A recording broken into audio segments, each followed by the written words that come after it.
نہ ہمارے پاس prosecutor general کی جگہ کوئی شخص ایسا اویلیبل ہے، نہ ہمارے پاس چیئرمین نیب کے پاس بڑا قلت پڑ گئی ہے بیرسٹر صاحب پاکستان میں اس لیول کے اہل لوگوں کی. یہ بڑا مسئلہ ہو گیا ہے ہمارے.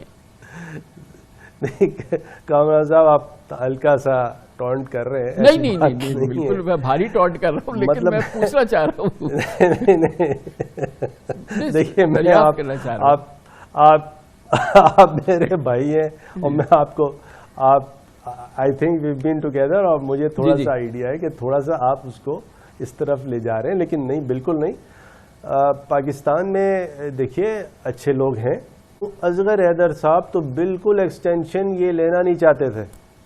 اصغر حیدر صاحب تو مطلب وہ تو بڑا زبردستی ان کو روکنا پڑا. اصغر حیدر صاحب کیسے وہ کام کریں گے جن کو آپ نے زبردستی کام پہ مجبور کیا ہے؟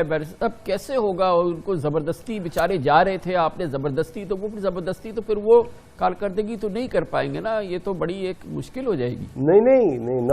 نہیں کامران صاحب دیکھیے آپ پھر اس کو دوسری طرف لے کے جا رہے ہیں. اب آپ کے سامنے سچ تو بولوں گا یا نہیں بولوں گا، فیکٹس رکھوں گا یا نہیں رکھوں گا.